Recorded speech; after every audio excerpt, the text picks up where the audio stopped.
My name's Terry Leatherland. I live in Houston, Texas. I'm part of our business development team in the United States in public market, which is all of academia, healthcare, life science, and government.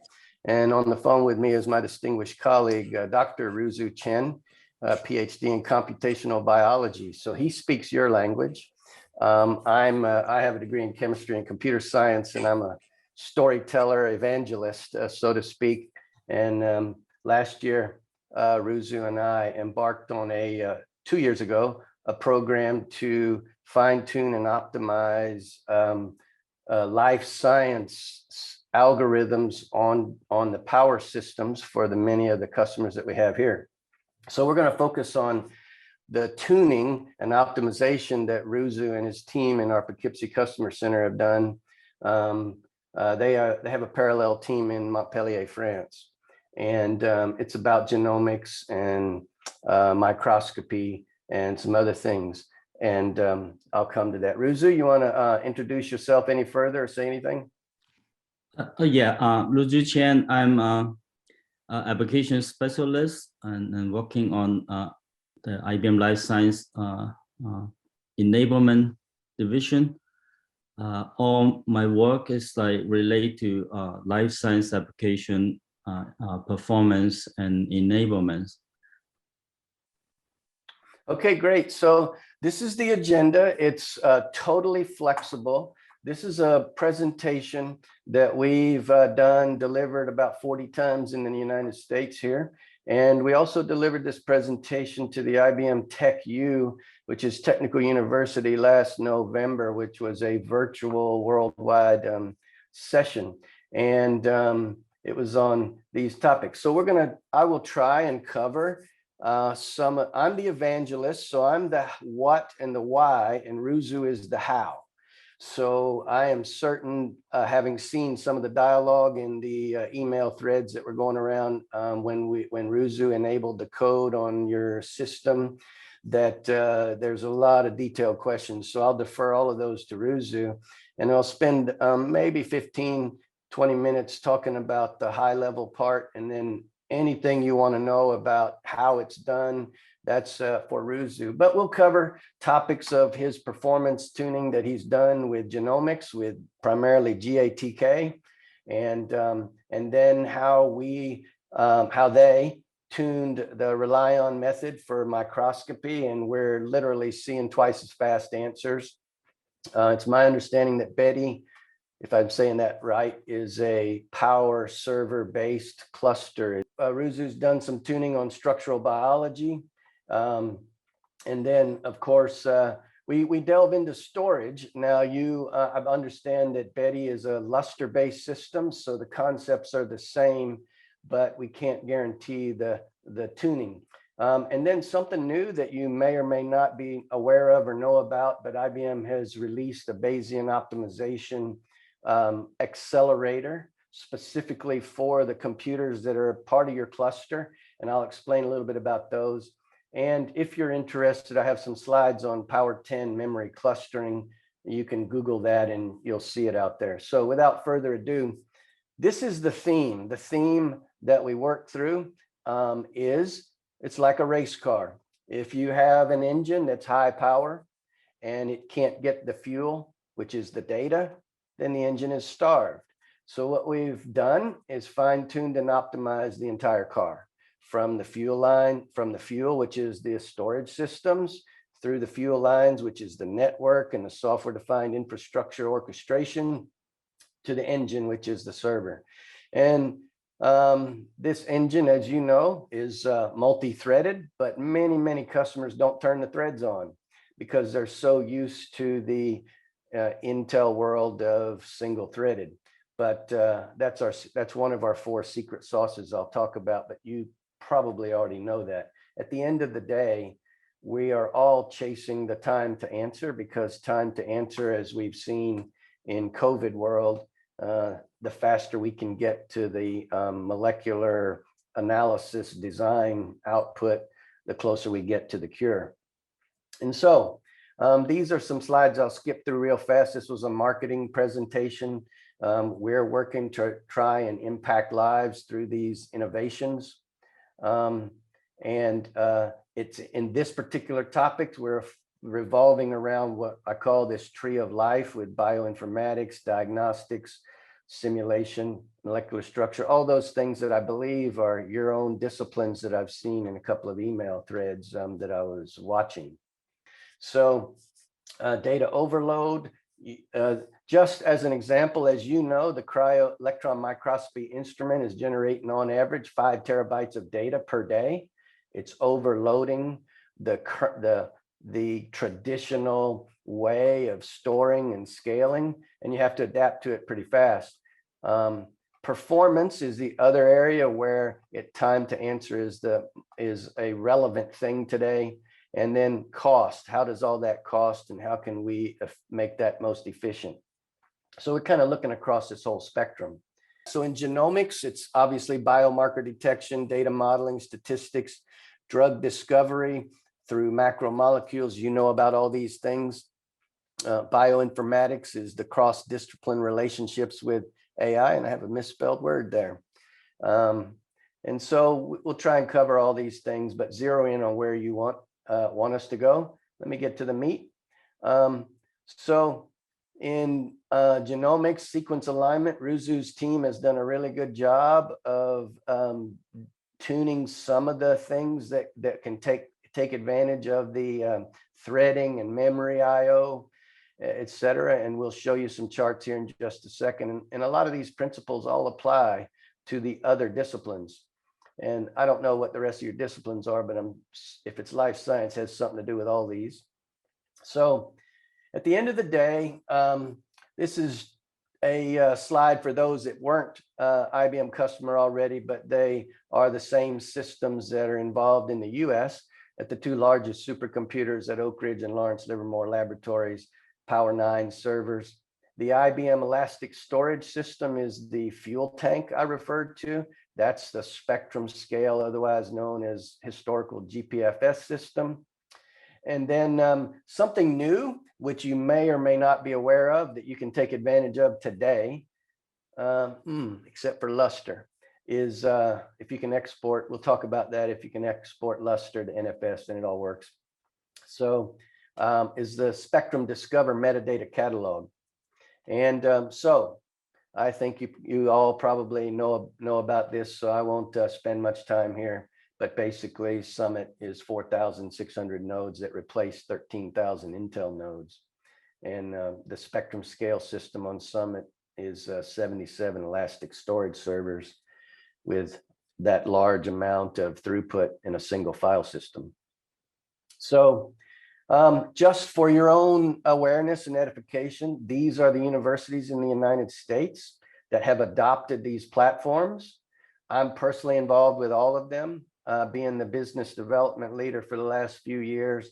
And I will give you all this presentation. There's nothing proprietary about it. And when you get it, if you press on a logo, you'll go to a hyperlink where that customer has advertised their IBM systems. I can't speak for the UK, but I think I'll challenge Andrew to make one of these for the UK. So now to the point. What we've done, or what Ruzu's team has done in the customer center, is take the entire bulk of the Relion Cryo EM workflow and migrate or port it, or whatever you want to call it, to the Power 9 system, the same exact servers you're running in Bede, and tuned and optimized all those algorithms, which were open source, to take advantage of the things I'm going to talk about. Now, the one area we can't do is CryoSpark. CryoSpark, as you probably know, is not open source. It's proprietary out of a company in Canada. We can't do commercial code. And so it's up to them whether they adopt or not. I have some Canadian colleagues pinging in that environment. All right, so at the end of the day, what we've done at IBM, you already have part of this, is we've created what I call the Life Science Rack, or the Accelerated Compute Platform, which is composed of Power 9 servers and elastic storage and InfiniBand or 100 gig Ethernet networking. And we've taken these life science workloads and packaged them up into an Anaconda package stream, all with the proper script tuned and optimized. And so if you were buying a new system right now, we would start with this as a baseline. You can take the storage out, put your own in, such as your whatever your Luster brand vendor is. But when we keep it whole, then we are tuning what was the race car in my analogy. So down to the meat.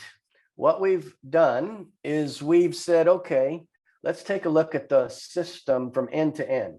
How long does it take to get an answer from the whole workflow analyses? And so at the end of the day, we know that Relion takes X amount of time on Intel systems, takes X amount of time for in this case, the benchmark on Power 9 servers with V100s.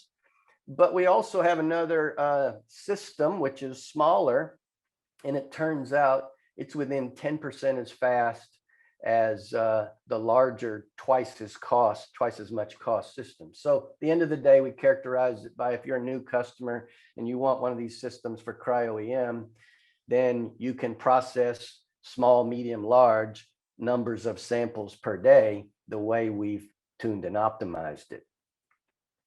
Now you already have this. Now some of that secret sauce comes in. This is the map. This is the Relion workflow. You already know this, but some of the secret sauce comes in the fast Fourier transform libraries that Ruzu's tuned, plus our threads, memory IO, and GPU, CPU IO. And I'll talk about that in the next few slides. This is a slide on where the Fourier transform comes in. So the charts we're going to show are the benchmark, which was this benchmark. So the baseline of what is real that's out there in open source. So what we did is we took that benchmark. We know that it runs in 83 minutes on a, 119 minutes on a V100 2 GPU Intel server. Well, Ruzu and his team have gotten that same benchmark to run in almost half the time. Now it's interesting, we have a label here on our chart called P9T4. This chart's a year old. That was actually precursor. That's the designation of what's called the IBM IC922 server, which uses T4 GPUs, which are 1/10 the cost of V100 GPU. And you'll see in a minute that it's within 10%. So it's the right answer for a server. But if you got V100s, that's great. It turns out that 50% of the runtime of the Relion method is spent loading memory. And so when you ask, somebody's probably asking about the V100, why so 42 minutes here versus 45? Well, the answer is that 50% of the time it's just loading the data file in the memory. And that's where the second piece of the secret sauce comes in our memory CPU bandwidth. And so therefore it spends less time actually in the GPU world. And therefore, if a server costs half as much money on an IC922, which is a T4, then that's probably the right answer for this method. So Ruzu, is there anything you'd like to share about that? You'll also see the corresponding DGX, and which is the NVIDIA system. And I believe Ruzu's gotten the time down to 38 minutes now. So Ruzu, you want to jump in and say anything about that? Yeah, I think this version, Relion version we are running is actually the 3.07. The newest one, 3.1, and we can get down to the lowest time is 32 minutes. It's from 42 to 32. The difference is the 3.1 is scaled a lot better than the 3.07. Okay, great. So even more tuning and optimization has been accomplished. And so that's where we come into how many samples can you complete in a day in the Relion world. So from a deployment point of view, many customers, in fact, I saw this on some email threads about this seminar. Many customers are standard is a command line interface of deployment, but we've also enabled all of this software stack to be put in an Anaconda channel, and you can download the entire package to Conda and deploy it in as a normal process, if that's what you choose to do. The similar story for genomics, and literally what we're showing you here, you can do today on your Power 9 servers, but you'll see that Ruzu, Dr. Chen has spent a lot of time in several steps of the genomics pipeline, those which can take advantage of the threads and cores and memory IO. And we've been able to get tremendous performance gains for the benchmark of GATK. Lots of different genomics algorithms are run, but I encourage you as users of power systems to work closely, collaboratively with Dr. Chen and his colleagues, and you may be able to take advantage of these same kind of tuning things. So in the same line of small, medium, and large, we characterized for a new customer, if you were going to buy it, this would be what the rack would look like to do some analyses. And I apologize for my froggy throat. We've had a lot of rain here in Texas, and all the flowers are in bloom, and allergies are getting me. So, Ruzu, would you like to talk to your secret sauce in all of this here? Yeah, let me talk about it. Yeah, basically, like in this case, we're showing GATK for the performance on our power system is on the single system. So without doing the tuning, that means I don't know if anyone like know that or actually running the GATK pipeline on any systems. There's a lot of module they're running actually is running the single thread. So it means we cannot like fully use our whole system resource when we running the standard pipeline. So what I did is there's I think in 3 different levels to do the tuning. In the code level, we do have some similar module to replace the standard GATK4 module. For example, the multiplicate, we are using our own developed application is called SAM2BAM. So this application produced the identical results from multiplicate. So that means we can run about 10 times faster than multiplicate without by changing any results. And also other parts, we divide the inputs into a small subset and running to using all the threads to run on our system. As you know, the AC922, a 40 cores AC922 has 160 threads. We can run all the threads at once. So there is a runtime tuning, and also we are doing some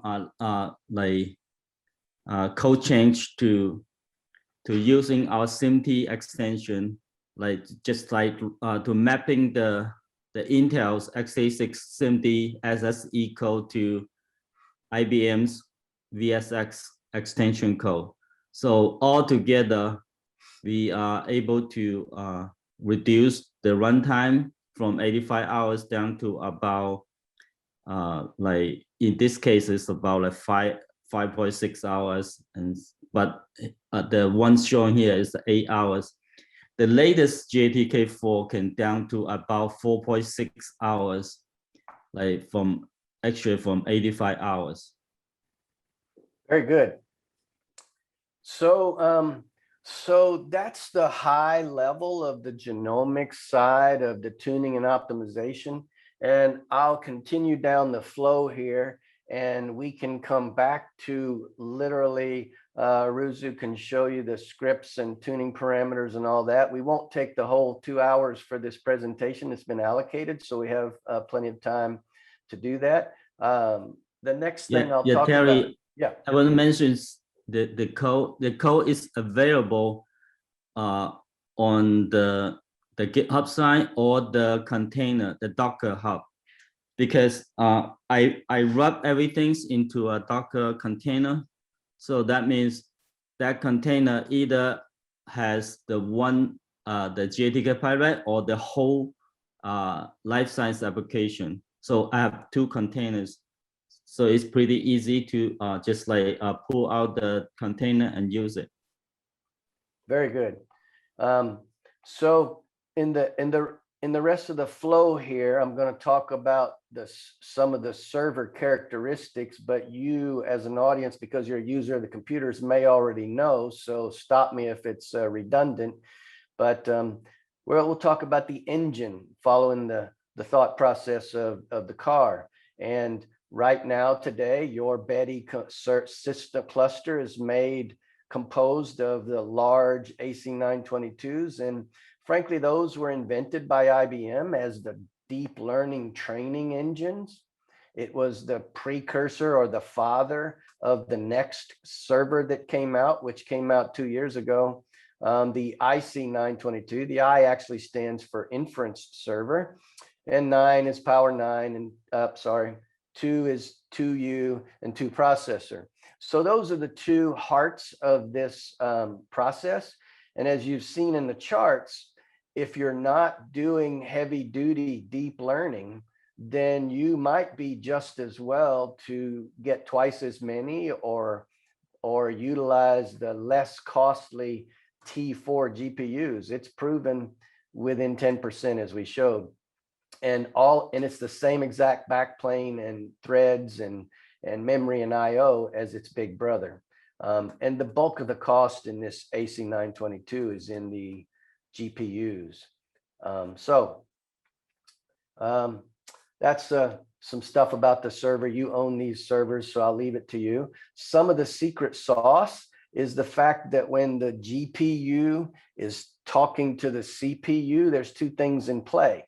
One is 150 gigabyte per second throughput. So that comes into play in the rely on method. But the second part is that I don't have it depicted here, is that the CPU and the GPU have coherent memory.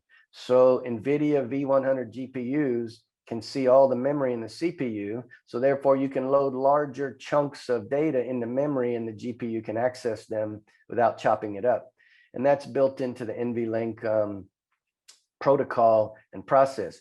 Those two things work together in favor of this from a GPU point of view. From a CPU point of view, 4 threads per core, high memory bandwidth, higher cache. And when you put all that together, that's the 3 pieces of secret sauce with GPU that are making this work to this fast answer. And you all at Durham have the advantage of having these capabilities right now today. And if you're not already using the tuned workflow, I believe Ruzu has already enabled it on your server. Ruzu, did you put the containers out there, or I don't know if they've loaded them on their system or what the next step is? I put it in the Anaconda environment. It's not the container. Okay, so in their case, they would need to deploy that onto the cluster. Correct? Yes. Okay. Just need to activate it. Yeah. Right, activate it. Okay, good work. So here's a little bit about the other baby sister, if you will, server. More disks, power 9, same bandwidth, same cores, same memory, but it's a disk rich server. And so if you're not doing deep learning, this is the right answer for clusters for new clusters for both of these workloads. And you'll see, if you didn't already know, that you can put up to 6 T4 GPUs in a server and take advantage of the 224 gigabytes a second bandwidth, etc. So that's information for you to use for the future growth or for acquisition or whatever. So I'll go fast through the storage. Actually, let me just talk briefly about it. You all own what I'll call the competitor to this system.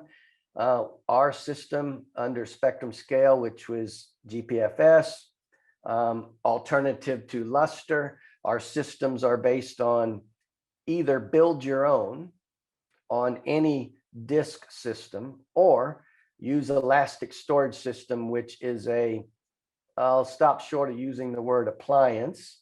Something you could do is front end, and we have 5 tiers of Spectrum Scale file system storage here. Sorry. So on the far right, and it's only a landscape on the picture problem, is we have a elastic storage system 3000 NVMe based storage today. You could put that elastic storage system in front of your Lustre system and take advantage of that high speed throughput to the computers to feed the engine. That's totally an option. At the tape level, Spectrum Scale is integrated with the tape libraries through a product called Spectrum Archive. On the backside, for even further archive, we have connectors for S3 object on premise or off premise. And sorry, my thing keeps going backwards. And then lastly, another secret sauce, which you can implement today, totally independent of everything else. And that's the Spectrum Discover metadata catalog. As an example, I think I have a slide for it. Yeah, here we go. So metadata is the who, what, when, where, why of files, whether they're biomarkers or images or natural language processing, whatever. So Spectrum Discover can ingest 1 billion files worth of metadata per day. Spectrum Discover is a container-based, x86 only, high-speed DB2 database to ingest and index the metadata about an entire file system or whatever you give it. And from that, you can then determine where your data is that you need to process.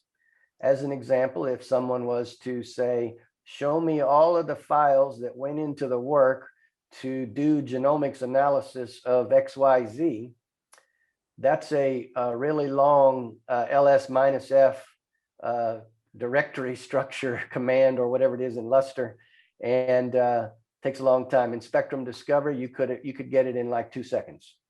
So you can deploy Spectrum Discover right now. In the case of Lustre, it's important to export to NFS.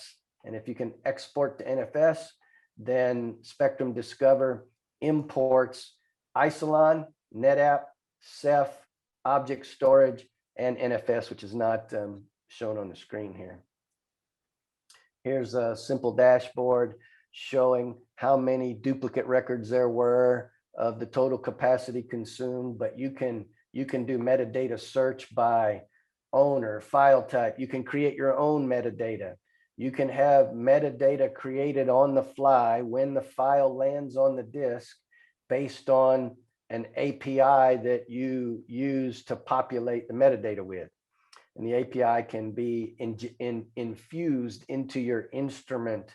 I was working with Vanderbilt University in the beta of this product, and we infused Spectrum Discover on the back end of an Illuminescence instrument that had little to no metadata ability, and we were able to characterize large amounts of metadata about those hundreds and hundreds and hundreds of light files, images of drug discovery, cancer detection, that the instrument could not do. And the only way they could do that before was with a very big Excel spreadsheet.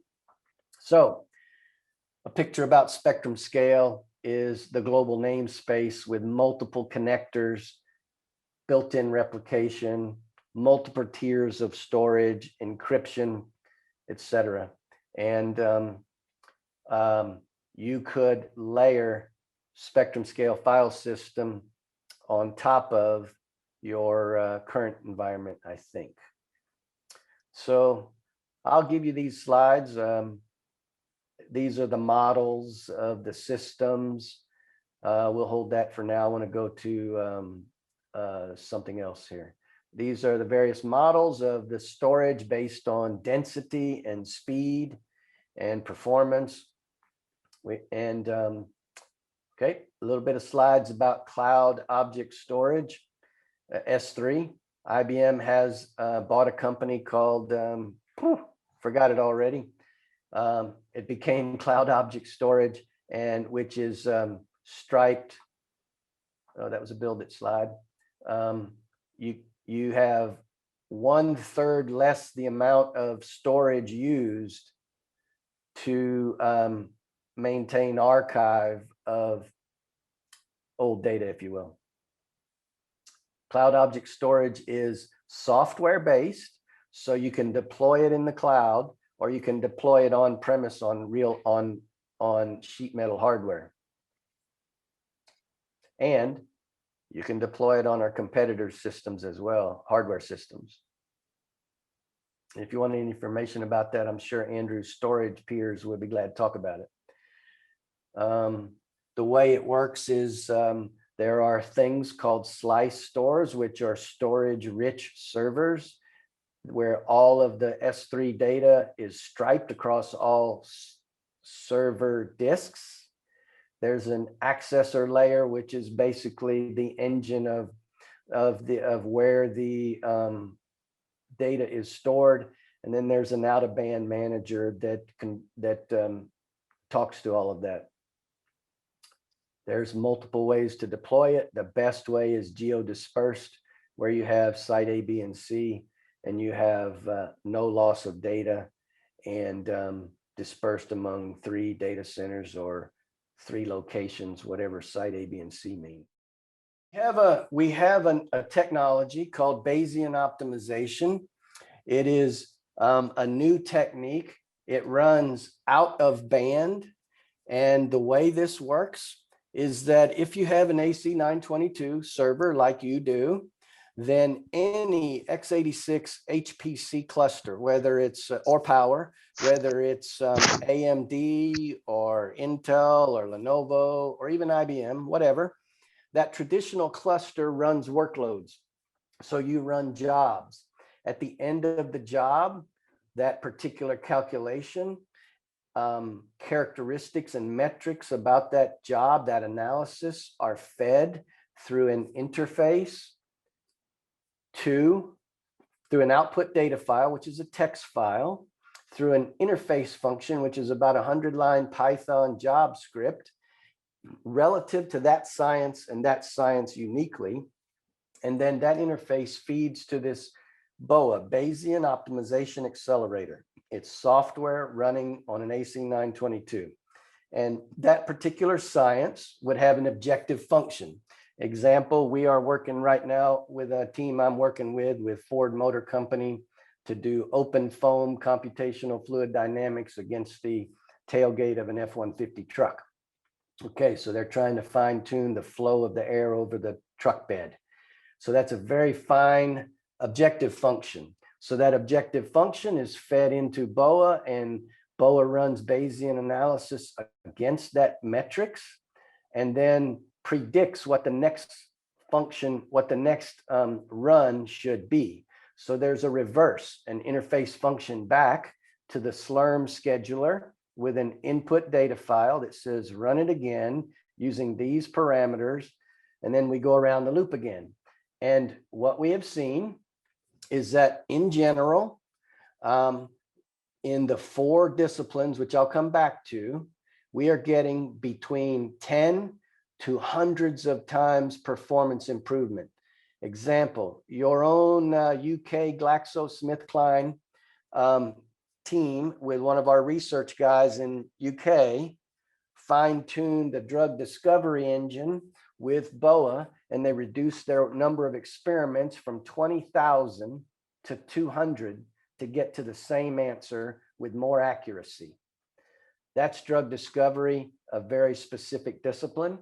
Over in other disciplines, I don't know what Infineon is actually, but they got 3 times faster with 4 orders of magnitude. Electronic design automation, we are using it in the development of the IBM systems, and we're getting 100 times faster simulation analysis of electronic design, so chip manufacturing.